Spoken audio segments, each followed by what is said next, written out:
Madame, Monsieur, bonsoir. Nous sommes en direct sur Al24 News. Soyez les bienvenus dans ce nouveau numéro de Cap sur l'Afrique. Votre rendez-vous hebdomadaire avec les questions africaines.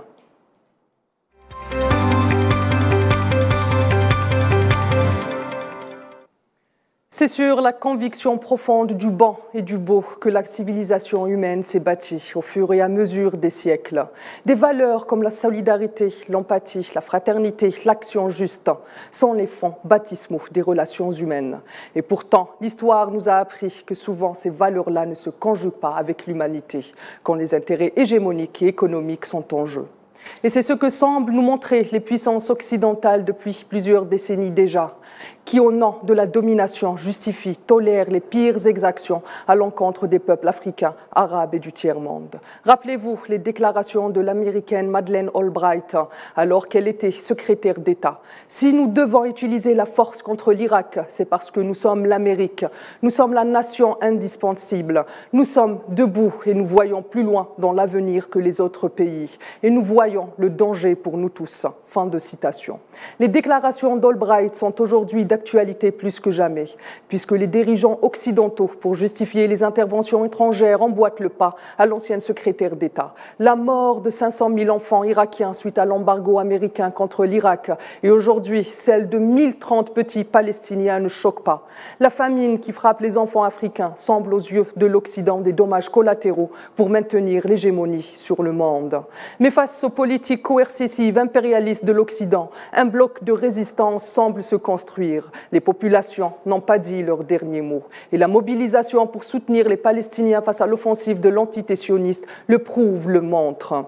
Cette prise de position de l'Occident en faveur de l'entité sioniste est-elle celle de trop? C'est la question à laquelle nous allons tenter de répondre ce soir. Et pour en parler, j'aurai le plaisir d'être accompagné de Tawfiq Hamel, spécialiste en histoire militaire. Bonsoir Tawfiq Hamel, merci d'avoir accepté mon invitation. Bonsoir, merci à vous. De Gamal Abina, spécialiste des questions internationales. Bonsoir Gamal Abina, merci d'avoir accepté mon invitation. Bonsoir Tina, merci à vous, et Tawfiq et Youssef aussi, bonsoir. Et de Youssef Bousmah, militant antisioniste. Bonsoir Monsieur Bousmah, merci d'avoir accepté mon invitation. Bonsoir à vous tous et merci de votre invitation. Messieurs, sans plus attendre, on entame notre émission et je commence avec vous, Gamel. Alors, Gamel, aujourd'hui, la lutte contre le terrorisme semble justifier toutes les horreurs, interventions en Irak, en Syrie, au Mali, en Libye, et les exemples sont encore lents. Et aujourd'hui, l'offensive contre Gaza. Pourtant, le terrorisme intégriste fondamentaliste en Syrie est soutenu au vu et au su de tout le monde par l'entité sioniste. Quelle lecture faites-vous, Gamel Abina? Simplement qu'il y a les bons et les mauvais terroristes. On sait que dans l'histoire, c'est ceux qui écrivent l'histoire qui vous disent si les hommes étaient des résistants ou des terroristes, ceux qui ont gagné surtout, les vainqueurs. Et là, en l'occurrence, on se rend bien compte qu'il y a deux types de mouvements dits islamistes, radicaux. D'un côté, alors historiquement, c'est vrai qu'on entend un peu tout et n'importe quoi, particulièrement en France, sur les questions de Benzema qu'on a attaqué par rapport au fait qu'il serait frère musulman, ce qui est une aberration, puisqu'il vit en Arabie Saoudite actuellement. Il faut savoir qu'il y a d'un côté ce qu'on appelle les fréristes et les frères musulmans, fondés par Hassan el-Banna, qui sont plutôt un mouvement légaliste et qui sont plutôt républicains malgré tout, ce qu'on peut en dire, et surtout qui s'inscrivent dans la démarche d'élection. Ce qu'on a vu dans la bande de Gaza, ce qu'on a vu évidemment en Turquie, et en règle générale, c'est plutôt la lecture qu'ils ont. Et de l'autre côté, il y a les mauvais islamistes pour nous, mais qui sont les bons islamistes pour l'Occident, qui sont des déstabilisateurs, qu'on appelle djihadistes, qui sont du courant wahhabite, soutenus par l'Amérique, encouragés par l'Amérique, payés par les milliards de pétrodollars saoudiens, donc clairement ceux qui considèrent qu'ils ont la lumière dans la lecture du Coran, et qui font la guerre non seulement aux peuples arabes, on le voit bien en Syrie par exemple, on le voit en Libye, on le voit un peu partout, mais surtout qui font la guerre moins à l'Occident qu'au monde arabo-musulman. Donc ceux-là sont des bons terroristes tant qu'ils déstabilisent les régimes arabes. Ils sont républicains, je le rappelle, parce que depuis quelques décennies, l'obsession de l'Occident, c'est d'en finir avec le front du refus par rapport à la question palestinienne. Donc ces fameux régimes arabes républicains qui étaient tous restés fidèles, sauf l'Égypte malheureusement. Mais on trouve un moyen de les déstabiliser en utilisant ces mouvements djihadistes qui n'ont absolument aucune perspective politique, si ce n'est, soi-disant, le rétablissement des califats, mais surtout en finir avec les régimes arabes républicains et laïcs. Très bien, je viens vers vous, Taoufik Hamel. Mohamed Ben Saada fait un rappel historique important dans un article publié dans le club Mediapart. Il fait rappeler l'opportunisme d'Ariel Sharon, premier ministre de l'entité sioniste à l'époque en 2001. Ce dernier déclare que Arafat est notre Ben Laden en pleine opération, en pleine intifada d'Al-Aqsa. Et aujourd'hui, Netanyahou reprend cette déclaration à sa sauce et affirme, je cite, le Hamas est notre ISIS. Ce langage, qu'est-ce qui vous inspire, monsieur Taoufik Hamel? Ce langage n'est pas nouveau, fait partie de ce qu'on appelle la déshumanisation. Il y a deux types de déshumanisation. C'est déshumanisation individuelle, c'est comme lorsqu'un avocat prend une certaine distance de son client pour qu'il puisse faire son travail. Ça, c'est quelque chose de normal. Ensuite, il y a la déshumanisation objet. Ça veut dire qu'on fait en sorte que la personne ou l'ennemi, l'adversaire devient un simple objet pour permettre justement une certaine extermination. Là, en tout cas, ce langage fait partie de la déshumanisation qui est toujours inscrit dans le discours de guerre. Alors, pour mener une guerre, il faut toujours la justifier, la légitimer, et le discours fait partie justement de ces moyens de légitimation de la guerre. Généralement, la colonisation, l'impérialisme a toujours servi de ce discours de déshumanisation. Le plus souvent, par le passé, on a tendance à présenter les adversaires comme des barbares, comme des sauvages, ensuite comme des terroristes. Si je peux juste faire un rappel historique, au 18e, 19e siècle, l'humanité a été divisée en trois catégories, trois sphères. Vous avez des civilisés, vous avez des sauvages et vous avez des barbares. Mais ce qu'on ne sait pas, c'est que quand on parle de la société civilisée, on fait nécessairement référence aux pays européens. Généralement, civilisés européens chrétiens avaient été utilisés de façon synonyme. Elle a fallu attendre la fin du XVIIIe siècle pour que l'Empire ottoman et le Japon soient justement acceptés dans ce qu'on appelle des familles civilisées. En ce qui concerne ce discours sur le civilisé et le barbare et le sauvage, elle a fallu attendre 1960 lorsque l'ONU a adopté la résolution 1514, justement qui a mis fin à ce sentiment de paternalisme qui a été imposé par les puissances de l'époque. Ce que je veux dire par là, pour terminer, c'est que ça fait partie d'un discours de déshumanisation qui peut avoir, en tout cas, on peut décrire l'ennemi comme un terroriste, comme un sauvage, mais cela fait partie, en tout cas, c'est pas quelque chose de nouveau.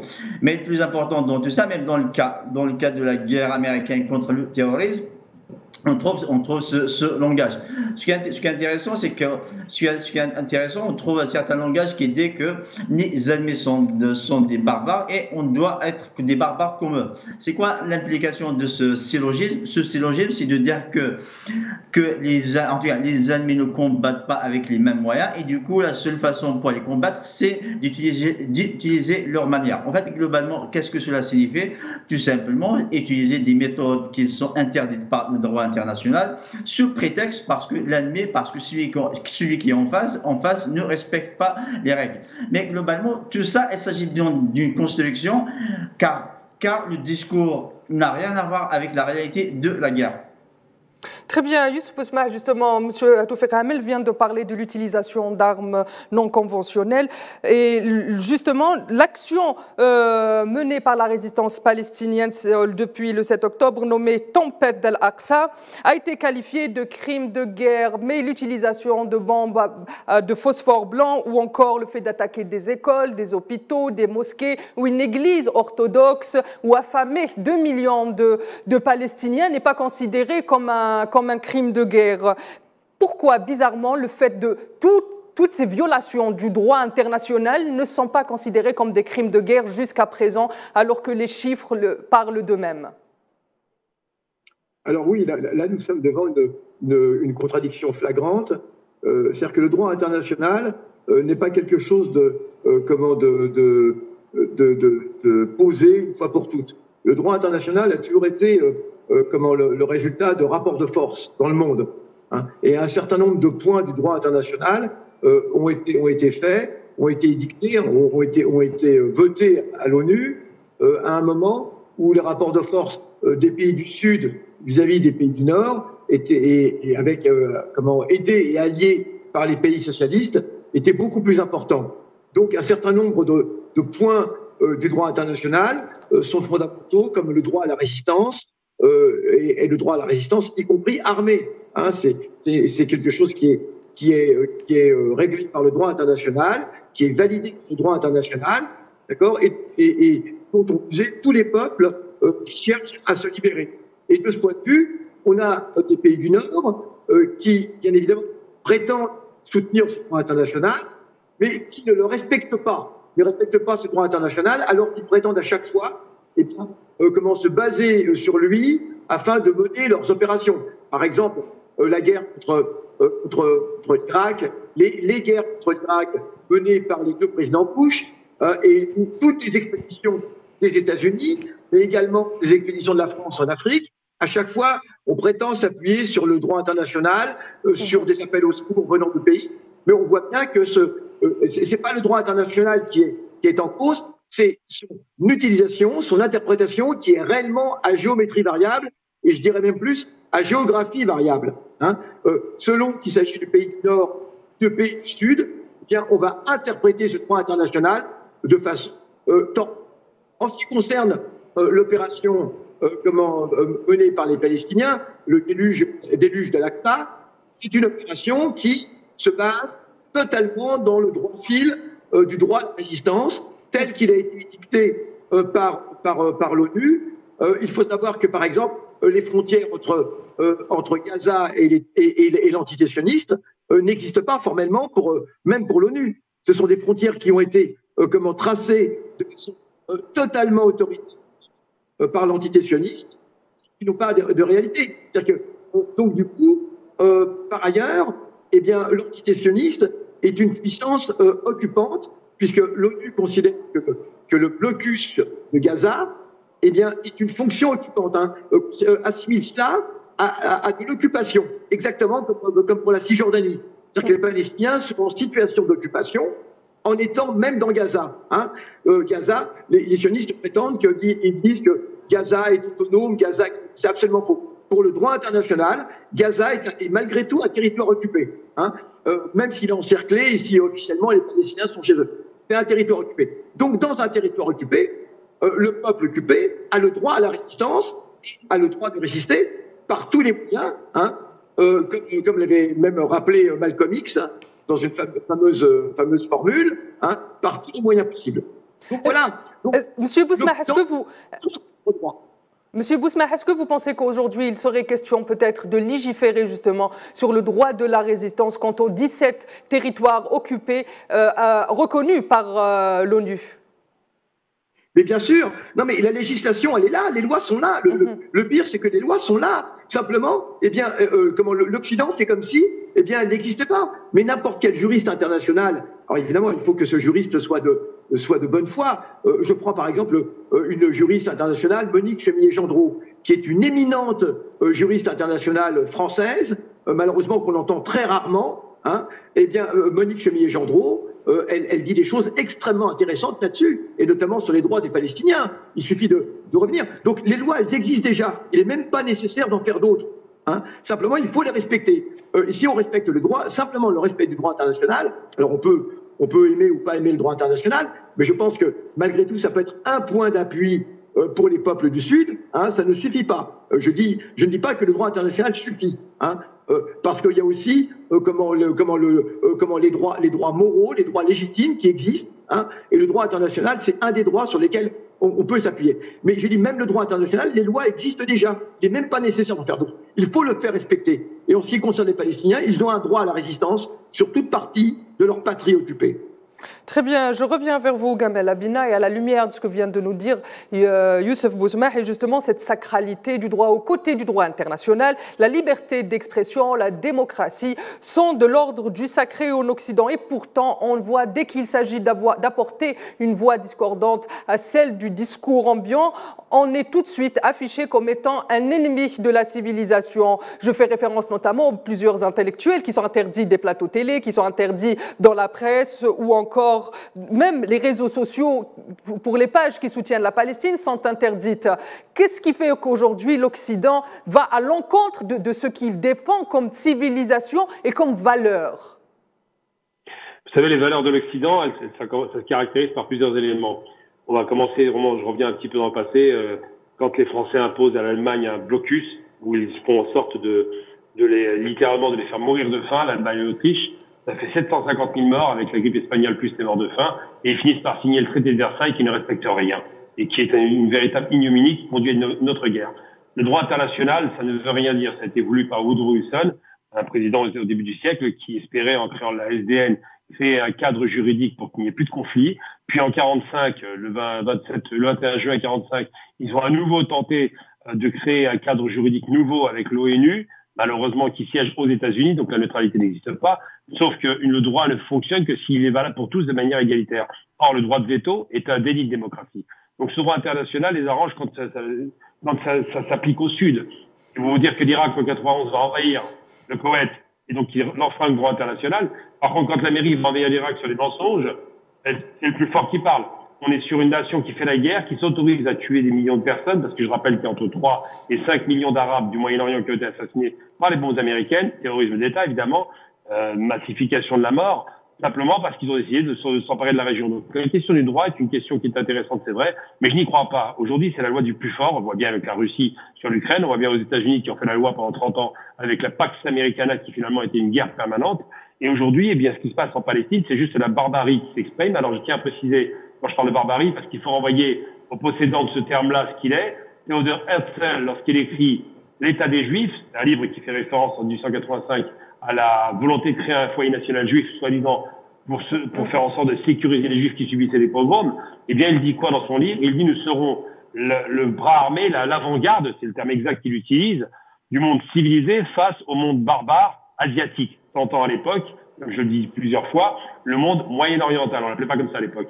Eh bien, cette idée de la barbarie et du droit, qui s'oppose évidemment, eh bien, l'Occident fait ce qu'il veut, il joue sur les lignes. Quand ils ont attaqué la Libye, le droit international n'était pas respecté, parce qu'il joue beaucoup sur les flux juridiques, sur les entrelignes, sur la façon de contourner ce droit, en sachant que finalement, l'histoire est écrite par les plus forts. Et je prends le terme de l'homme le plus criminel de l'histoire de l'humanité, Hitler.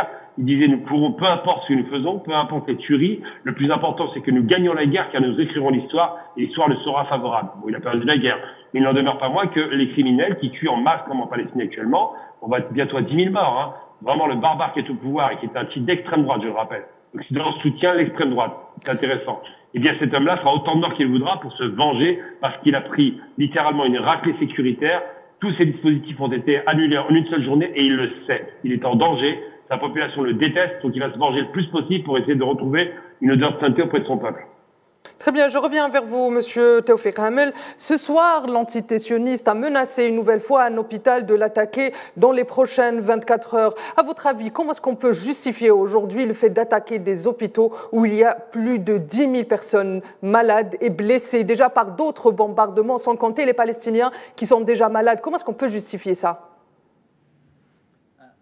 On peut justifier ça par une ivresse de puissance et le sentiment d'impunité. Quand on voit les Américains qui ont le droit de veto dans le Conseil de sécurité, quand on voit le président Joe Biden présente les Palestiniens, c'est le mal absolu. Et plusieurs dirigeants américains ont affirmé le droit d'Israël de se défendre. Alors certes l'ONU accepte le principe d'autodéfense ou la légitime défense, mais il y a également certaines limites. Et ce qu'on voit actuellement, ça va bien au-delà de la légitime défense. En plus de ça, pour l'instant, on évoque uniquement le début des hostilités. On ne peut pas aborder le début des hostilités sans regarder en arrière. On a, depuis les années 90, avec Oslo, il y avait un processus de paix qui a été mis en place, soutenu par les dirigeants arabes. Il y avait ensuite la Ligue arabe qui en tout cas qui a fait une proposition de paix sur certaines conditions. Ça veut dire que d'un côté, il y a les pays de la région se sont engagés dans un processus de paix, mais en face, Israël n'a rien proposé de pertinent. Pour elle, Israël cherche à régler définitivement la question palestinienne, mais sans accepter le principe de deux États. À partir de là, qu'est-ce qui reste? Ça veut dire faire en sorte de transférer complètement la population palestinienne vers d'autres pays. Ça, c'est le scénario idéal que cherche Israël à réaliser. Le problème qui se pose, c'est que ce scénario est devenu irréalisable politiquement. Israël ne peut pas, en tout cas, le réaliser politiquement. À partir de là, tout ce qui reste, c'est la violence. Le fait que Israël envisage de bombarder à Hôpital, alors qu'il y avait plusieurs déclarations, condamnations récemment de la part de la société internationale de différents pays, même au sein des pays européens, il y avait pas mal de personnalités qui ont condamné justement Israël, mais cela n'empêche pas que Israël actuellement a un soutien important au sein du Conseil de sécurité. Il y a les États-Unis, il y a d'autres puissances européennes. Quand on voit même l'Allemagne ou la Grande-Bretagne qui menace même d'expulser ceux qui soutiennent la Palestine, là, ça donne un certain sentiment d'impunité à Israël. Et Israël en tout cas, abuse en tout cas de ce soutien et essaye de mon point de vue, l'objectif principal à Gaza actuellement, justement, c'est de pousser les Gazaouis vers un autre pays arabe. Et de cette façon, elle va régler définitivement ce problème. Ensuite, il reste le problème de la Cisjordanie. Le fait de mettre l'accent sur Hamas, on peut supposer à un moment, Hamas n'existe pas. En Cisjordanie, Hamas n'existe pas. C'est l'autorité palestinienne. Mais cela n'empêche pas que les Palestiniens en Cisjordanie, le plus souvent, sont harcelés. Il y a plus de 30 de morts depuis le début de l'année en Cisjordanie, alors que Hamas, globalement, n'existe pas en Cisjordanie. Ce que je veux dire par là, c'est qu'Israël, le recours à la violence devient l'un des moyens de gouvernement de la société israélienne. C'est une société qui devient de plus en plus militarisée, où le recours à la force est de plus en plus légitimé et accepté par la population. Il suffit juste de voir certaines déclarations récentes. Sincèrement, ça devient très très inquiétant pour les Palestiniens. Très bien, je viens vers vous, Youssef Bousmah. Durant l'intervention en Libye, en Irak, en Afghanistan, on avait l'impression que l'opinion publique a été préparée, que ces interventions étaient acceptées. On se souvient tous de la fiole de Colin Powell justifiant justement cette intervention militaire. La Libye, on a justifié par la présence d'un dictateur, et je mets ce mot dictateur entre parenthèses. Au Mali, on a justifié par la lutte contre le terrorisme et l'appel des populations maliennes, au point où l'opinion publique appelait ça comme étant les démocraties qui allaient venir dans ces pays-là pour sauver les populations, alors que les populations ont refusé ces interventions. Et en Occident, on n'avait que les anti-impérialistes et les mouvements plus ou moins altermondialistes qui s'opposaient férocement à ces interventions. Mais aujourd'hui, l'intervention de Gaza, on a l'impression qu'elle scinde le monde en deux. Il y a les dirigeants qui maintiennent leur politique et les populations qui le refusent. Est-ce que ce constat est réel sur le terrain, puisque vous, justement, vous faites partie des gens qui se mobilisent actuellement à Paris, vous et Gamel Abina, pour soutenir la Palestine? Mais oui, tout à fait. La Palestine, c'est assez étonnant parce que la Palestine, c'est un territoire qui fait 40 km sur 5 km. Mais la superficie, on va dire, géostratégique, la superficie morale, la superficie émotionnelle de la Palestine est bien plus considérable que sa superficie géographique réelle, voyez-vous. Et depuis toujours, depuis très très longtemps, la Palestine est une façon de distinguer, eh bien, disons, on peut dire ceux qui ont un sens moral et ceux qui n'en ont pas. Et nous, à Paris, nous avons coutume on a une expression, on dit la preuve par la Palestine. C'est-à-dire que dis-moi ce que tu penses de la Palestine, de la lutte palestinienne, de sa justesse, et je te dirai ce que je pense de toi. Et c'est quelque chose qui s'est tout le temps vérifié. Depuis toutes ces années où nous militons pour la Palestine, depuis des décennies, ça s'est tout le temps vérifié. À chaque fois on crée une organisation, une association, on lui demandait ce qu'il pensait de la palestinienne. Comment prendre l'oncle choc que produit actuellement la Palestine dans le monde, cette lutte palestinienne de libération dans le monde, aucune autre lutte n'a autant d'intensité. Moi, j'ai un petit peu voyagé un petit peu partout dans le monde, que ce soit en Amérique latine, Afrique ou ailleurs, et je peux dire que c'est absolument étonnant, c'est incroyable, cette estime, cet amour de la Palestine que le monde entier a, du Mexique en Chine, de où on veut, de Scandinavie jusqu'en Afrique. La Palestine fait vibrer quelque chose qui a trait à la justice. Je crois que beaucoup de peuples à travers la juste lutte du peuple palestinien, eh bien, la Palestine, c'est le visage que l'on donne à la justice, c'est le visage que l'on donne à la paix, c'est le visage que l'on donne à la fraternité humaine. Israël est quelque chose qui vient piétiner tout cela, piétiner, disons, cet enchantement du monde. Hein. La Palestine enchante le monde. Et on voit une armée soudarde de mercenaires qui vient et qui piétine ce peuple, qui piétine cette cause de la façon la plus brutale. Je crois que c'est quelque chose qui heurte la conscience humaine. C'est vraiment et c'est ce qui explique l'intensité et la force de la lutte palestinienne, que d'ailleurs les sionistes ne réussiront jamais à vaincre. Faut bien l'avoir ça en tête. Les sionistes devraient vraiment se mettre dans la tête que jamais ils ne pourront vaincre. Hein. La Palestine, c'est la transversale, traverse le monde. Et comme le disait le poète Mahmoud Darwish, hein, c'est cette espèce d'épine que le monde a dans la gorge et que personne ne pourra jamais avaler.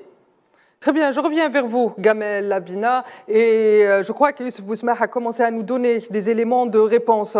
Durant la guerre froide, le monde, là aussi, s'est scindé en deux, et on sait très bien pourquoi il s'est scindé en deux. D'un côté, on avait le bloc communiste, et de l'autre, le bloc impérialiste. Et chacun d'entre eux faisait du mieux qu'il pouvait pour récupérer des pays. Et là encore, je rappelle que l'Occident a utilisé des méthodes qui n'étaient pas très conventionnelles. Je fais référence notamment à la radio d'Émile Colline et les génocides au Rwanda, ou encore le rapt et le kidnapping ou l'assassinat de plusieurs leaders panafricains. Mais aujourd'hui, autour de la question palestinienne, est-ce que c'est une divergence idéologique ou c'est une divergence d'intérêt finalement ?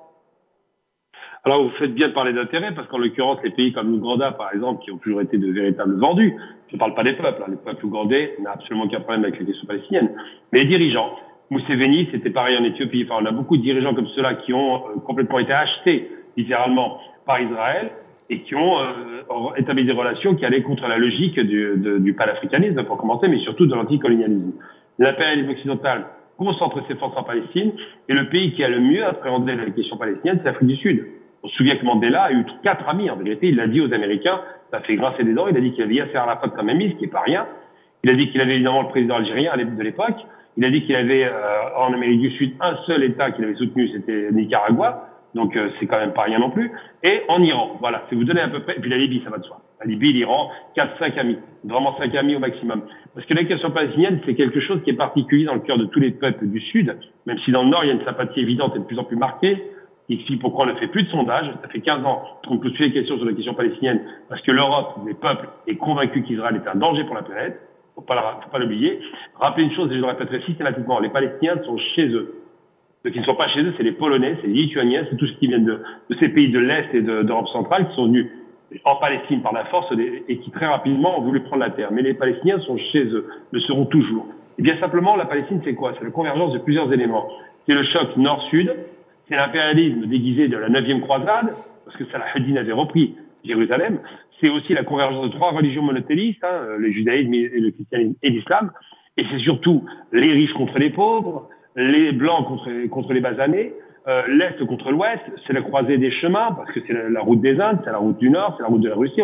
La Palestine, c'est énormément de convergence d'intérêts et de convergence idéologique et géostratégique. La Palestine aujourd'hui est contrôlée par les États-Unis, la France et l'Angleterre, ceux qui ont créé cet abcès, surtout la France et l'Angleterre avec les accords Sykes-Picot. Et donc, c'est une forme de base armée, une base avancée. C'était dit l'avant-garde de Théodore Herzl, l'avant-garde de l'Occident, là-bas pour contrôler la région et pour se garantir, parce que le pétrole coulait à flot, qu'il y aurait toujours une présence occidentale dans la région.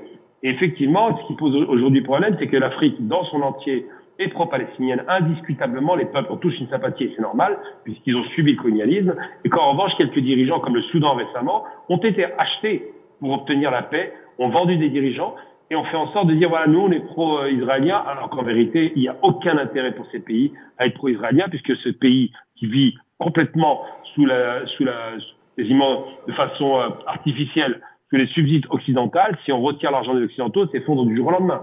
Donc la question qui se pose, c'est pourquoi effectivement le cœur des Palestiniens touche le cœur du monde entier, simplement parce que l'injustice est tellement évidente et criarde qu'on a du mal à vendre le mythe d'un peuple qui serait revenu 2000 ans après chez lui. D'ailleurs, je vous raconte une plaisanterie pour finir.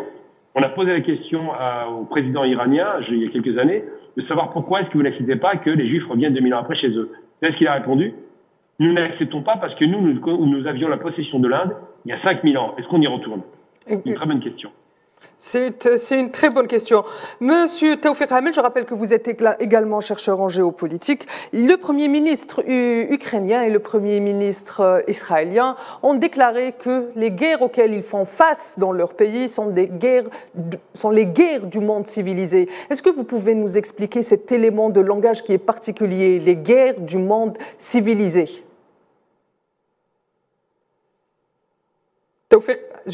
On va revenir vers Taoufik Hamel pour cette question. Monsieur Yousef Bousmah, de toute façon, je voulais l'avis de mes trois invités sur cette question. La même question. Alors, sur le principe de guerre de civilisés. La guerre, c'est la guerre contre le monde civilisé, ils ont déclaré. Oui, la guerre contre le monde civilisé. Vous savez, il y a longtemps que cette rhétorique, il y a longtemps qu'elle nous fait sourire, parce qu'en fait, elle ne peut que faire sourire. S'ils veulent vraiment qu'on donne une petite illustration de ce qu'ils appellent civilisation, je veux dire, les manuels d'histoire sont remplis de tous les massacres réalisés par les pays du Nord, par l'Occident. Alors, s'ils appellent ça la civilisation, il y a de quoi rire, mais de rire de façon un petit peu sarcastique, un petit peu sinistre. Parce que la Première Guerre mondiale, la Seconde Guerre mondiale, toutes les guerres coloniales qui ont été réalisées, on a calculé que depuis la Seconde Guerre mondiale, les États-Unis ont été engagés dans au moins 150 guerres et conflits. Je ne parle que des États-Unis, je ne parle même pas de la France et du Royaume-Uni. Donc la civilisation, c'était quoi?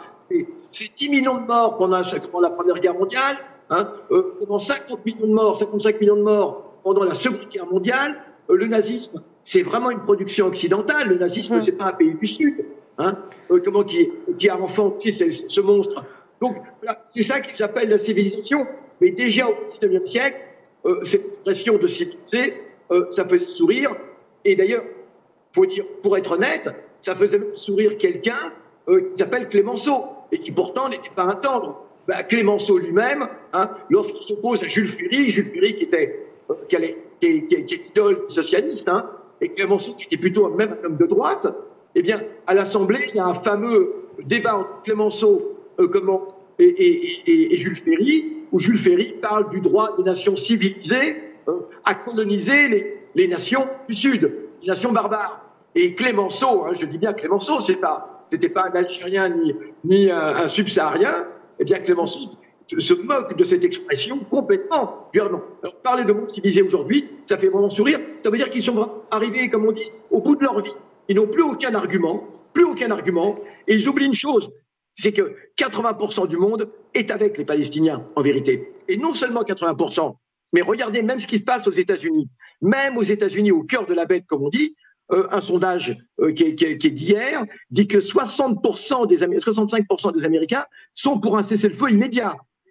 Donc sont contre la poursuite de cette agression. Regardez l'attitude des Juifs américains qui maintenant, il y a un groupe de Juifs américains pacifistes qui a envahi le Capitole.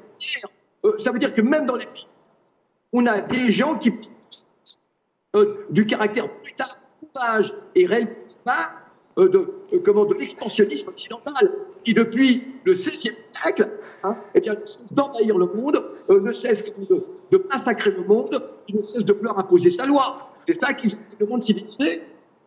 Très bien. Monsieur Hamel, je disais donc, le Premier ministre ukrainien et le Premier ministre de l'entité sioniste ont déclaré que les guerres qui sont menées dans leur pays, si aussi une fois je peux me permettre cette expression, sont des guerres contre le monde civilisé. Et je rappelle quand même qu'à la lumière de ce que vient de nous dire Monsieur Yousef Bousmah, que l'Europe ou le vieux continent est le continent où il y a eu le plus de guerres dans l'histoire de l'humanité. Autant que, justement, chercheur, quelle lecture faites-vous de ces déclarations et de l'histoire de l'Occident? Et je rappelle aussi que les États-Unis d'Amérique ont été construits sur un génocide, le génocide des Amérindiens. Effectivement. L'histoire du terme civilisation, c'est un terme qui est très, très, très chargé historiquement, qui date des années 1700. Le mot civilisé et progrès ont émergé en même temps. Ensuite, les deux termes ont pris des directions qui sont différentes. Mais par la suite, comme j'avais dit tout à l'heure, on a commencé à hiérarchiser l'humanité en 3 catégories. Vous avez ce qu'on appelle les nations chrétiennes, l'Europe et l'Amérique du Nord étaient considérées comme des nations civilisées. Ensuite, vous avez des sauvages, vous avez des barbares. Et le droit international était considéré comme la conscience juridique du monde civilisé. Il y avait même les travaux des anthropologues, en tout cas, ont soutenu cette hiérarchisation de l'humanité en 3 catégories. Ensuite, il y avait le darwinisme social qui a renforcé justement cette tendance et a justifié et légitimé justement cette hiérarchisation. Ensuite, en fait, dans le cadre des pays européens, il a fallu attendre la première et particulièrement la Deuxième Guerre mondiale pour que les hommes politiques, les diplomates commencent à prendre une distance du mot civilisé. Pourquoi? Parce qu'on se disait qu'il n'y a que des barbares qui sont capables de commettre certaines barbaries, qui sont incapables de respecter leur engagement, qui sont incapables de respecter le droit international. À partir de là, quelles sont les implications? C'est-à-dire que, en fait, tout le discours sur le fardeau de l'homme blanc ou la mission civilisatrice vient justement de cette hiérarchisation de l'humanité en 3 catégories. C'est-à-dire que pour les Européens, elles ont le devoir et le droit de civiliser l'humanité. Ça c'est sur un rappel historique. Après, globalement, ces dernières années, on a justement commencé à entendre ce mot qui revient le plus souvent. C'était le cas dans de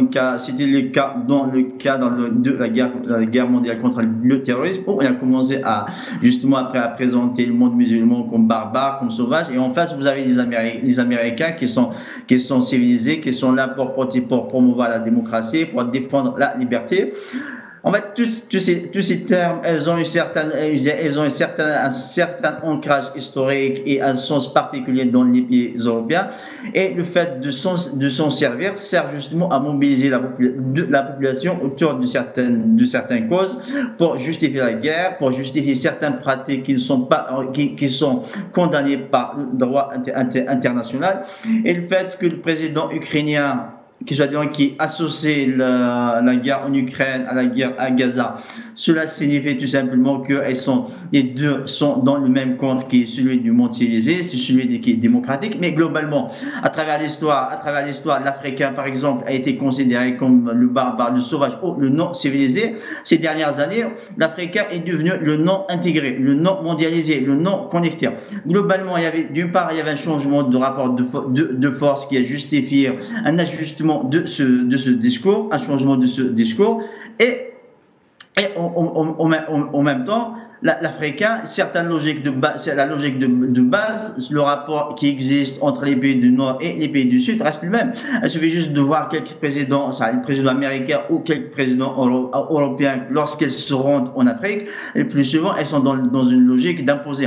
Il faut que les Africains font ça, il faut que je veux dire, il y a toujours ce sentiment de paternaliste. Mais si on ne tient pas compte de cette arrière-pensée qui existe, de cette histoire, c'est difficile de comprendre justement ce paternalisme qui existe encore. Après, on peut revenir également pour le président ukrainien. Il suffit juste de voir récemment, il y avait plusieurs rapports, plusieurs articles qui ont été écrits récemment justement sur l'implication de la guerre à Gaza sur la guerre en Ukraine.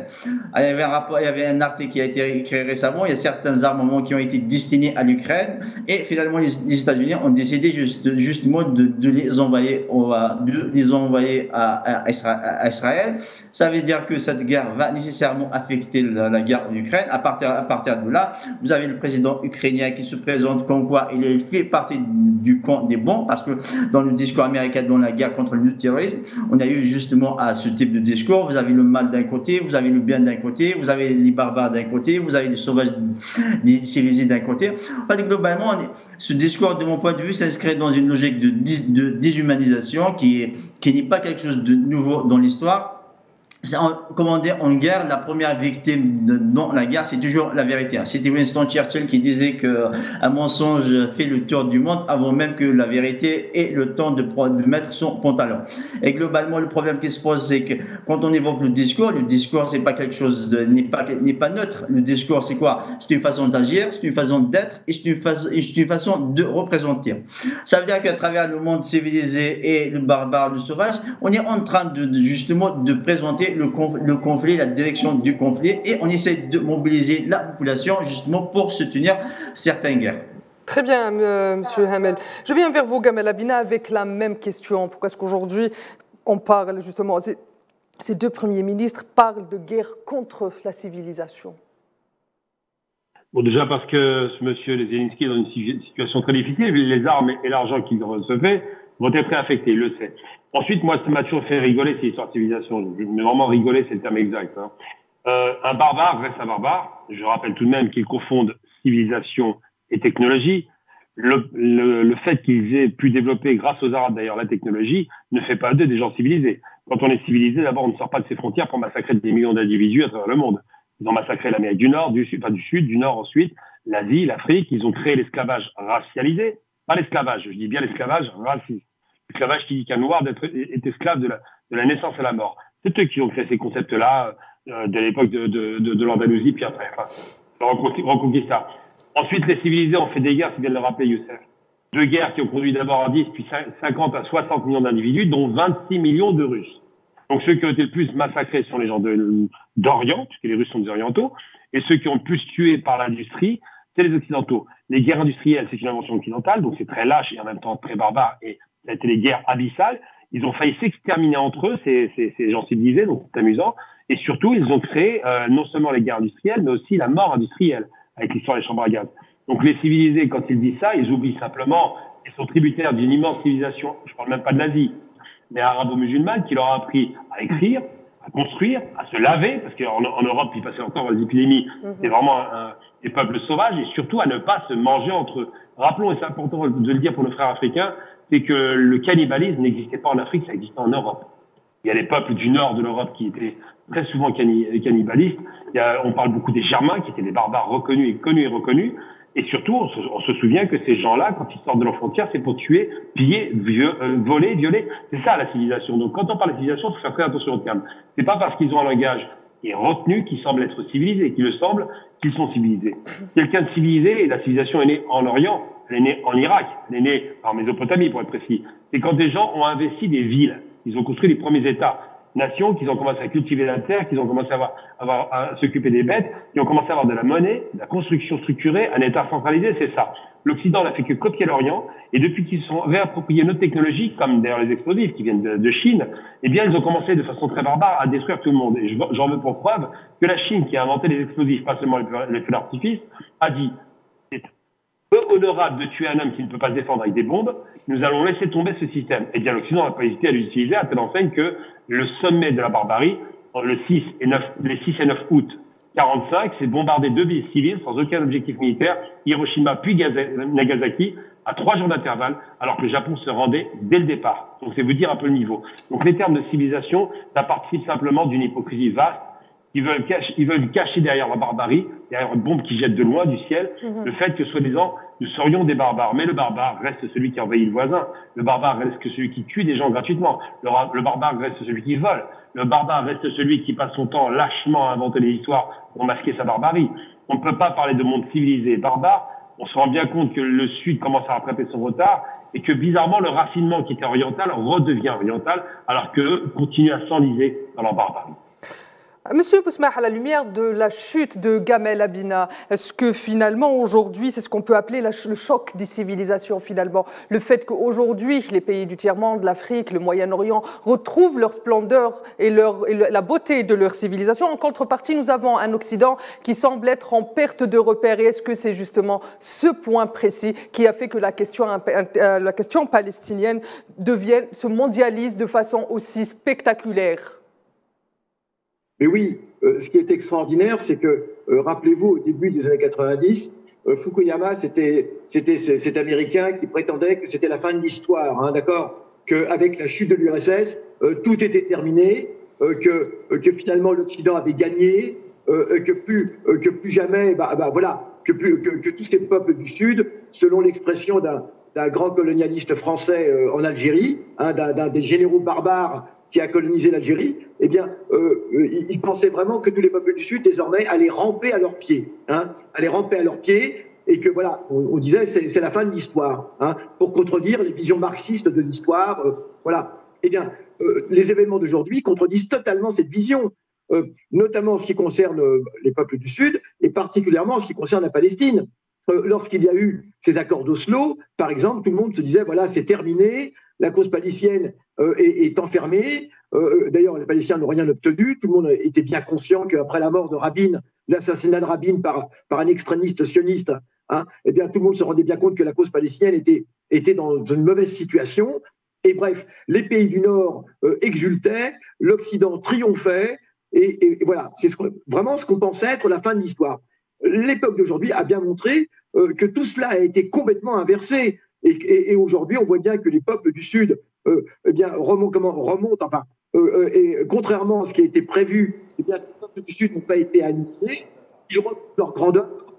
L'Occident, au contraire, comme vous dites, eh bien, connaît d'énormes. Et c'est ce qui explique la violence occidentale. C'est ce qui explique la violence aujourd'hui de l'antisionisme. C'est le sentiment que les Juifs ne seront plus jamais comme avant, particulièrement après la spectaculaire opération du 7 octobre. Très bien, Monsieur Bousma. Je reviens vers vous, Tawfiq El-Hamel. On sait qu'aujourd'hui, l'influence politique sécuritaire de puissances occidentales en Afrique ou au Moyen-Orient commence à être remise en cause par les populations. On a vu le départ de la France de plusieurs pays du Sahel. Est-ce que justement, c'est cette remise en cause de la présence militaire qui pousse l'Occident à ce jusqu'au boutisme avec le soutien à l'entité sioniste face à l'offensive à Gaza? Globalement, à travers l'histoire, la puissance militaire a toujours été un élément important dans l'expansion impérialiste, l'expansion coloniale. La puissance militaire a toujours été le cœur de ce projet. Et généralement, dans l'analyse, en fait, vous avez le pouvoir politique, le pouvoir militaire, économique et intellectuel sont toujours associés. Jusqu'à les années 45, même jusqu'à les années 90, si vous regardez les grands spécialistes, les grands sociologues, le plus souvent on les trouve sont des sociologues, des chercheurs, soit américains, soit de manière générale, soit occidentaux. Et en même temps, vous avez l'Occident qui a qui reste une puissance militaire très très importante, ne serait-ce que les Américains actuellement restent, malgré il y a un déclin relatif, mais elle reste quand même la première puissance militaire mondiale. Mais en même temps, sur le plan économique, elle s'est beaucoup affaiblie sur le plan économique. Il suffit juste de voir le cas de la Chine.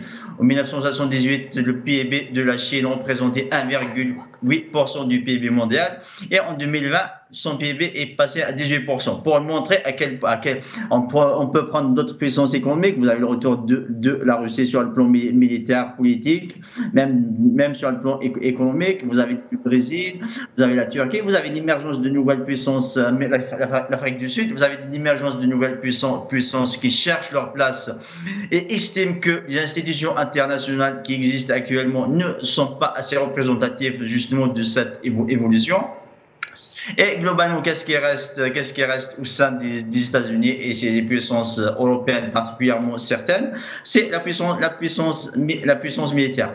À partir de là, on peut envier tous les scénarios sont possibles. Le problème qui se pose, c'est que le retour à la puissance militaire devient de plus en plus difficile. Il suffit juste de voir ces dernières années. Les États-Unis sont restés en Afghanistan 20 ans sans atteindre leur objectif. Elles sont intervenues en Irak sans atteindre leur objectif. Actuellement, la puissance la plus influente en Irak, c'est les Iraniens, c'est l'Iran. Et actuellement, les Américains ne savent pas quoi faire avec l'Iran. Vous avez la France qui était engagée presque une décennie au Mali et elle a quitté le Mali sans atteindre ses objectifs. Ce que je veux dire justement, c'est que le développement des pays du Sud fait que ces puissances justement aient une certaine influence et une certaine capacité justement de nuire et en tout cas de faire en sorte que toute puissance étrangère, le coût devient de plus en plus important. Si je peux juste raconter une histoire, Vous avez 30 secondes, Monsieur Hamel, vous avez 30 secondes. Ouais, c'était au 9e siècle, il y avait un consul romain qui s'est rendu en Allemagne pour justement écraser certaines tribus germaniques. Et le problème qui se pose à son arrivée, elle a été complètement surprise et toutes ces légions ont été vaincues. Et à son retour, elle disait que tout a changé. Rien n'est comme hier. Ce que je veux dire, c'est qu'il y a cette évolution. Et pareil, actuellement, c'est qu'il y a plusieurs puissances occidentales qui ne tiennent pas justement de cette réalité, que rien n'est comme avant, et des changements profonds, structurels auxquels elles font face. Et la seule solution, justement, c'est d'ajuster les institutions internationales et leur politique. Très bien, M. Bousmar. Gamal Abina, vous avez 30 secondes pour un dernier mot. Dernier mot, il va être simple et ce sera vraiment une vraie fierté. Le monde arabe a montré son visage, mais surtout Tahrir Jazeera. Ils sont sortis hier par millions. On les attendait évidemment sans surprise. Et effectivement, ils ont montré la fierté algérienne qui ne lâchera jamais ses frères palestiniens. Et je dis et répète, Tahrir Palestine, Tahrir Jazeera, et que la Palestine sera libérée un jour, quoi qu'on en dise. Monsieur Bousmar, vous avez également 30 secondes pour un dernier mot. Eh bien, le mot, moi je suis très optimiste. Je suis optimiste, on va dire modérément optimiste, mais globalement, je suis quand même optimiste parce que les objectifs d'Israël n'ont pas été atteints. Israël hésite vraiment dans son offensive. Et puis, on voit bien que la réprobation mondiale est en train de monter. Elle est en train de monter partout. On voit bien dans toutes les capitales arabes, dans tous les pays du tiers-monde, et ça va être extrêmement difficile. Je crois qu'aujourd'hui, on est vraiment à un tournant de l'histoire. On vit des moments absolument historiques. Et cette opération, cette formidable opération de la résistance palestinienne, je crois qu'elle va bouleverser, elle va créer un véritable tremblement de terre dans l'ordre mondial. Très bien. Et je suis optimiste. Voilà. Très bien, merci Youssef Bousmar, merci Gamal Abina, merci Monsieur Tawfiq Al-Hamel, messieurs, merci de nous avoir accompagnés. Très chers téléspectateurs, comme à l'accoutumée, c'est sur toujours une note d'espoir que s'achève Cap sur l'Afrique. Un espoir pour notre continent, mais aussi pour les peuples qui luttent pour un avenir meilleur. Madame, Monsieur, je vous donne rendez-vous la semaine prochaine pour une nouvelle question africaine. Excellente suite des programmes sur Al24 News.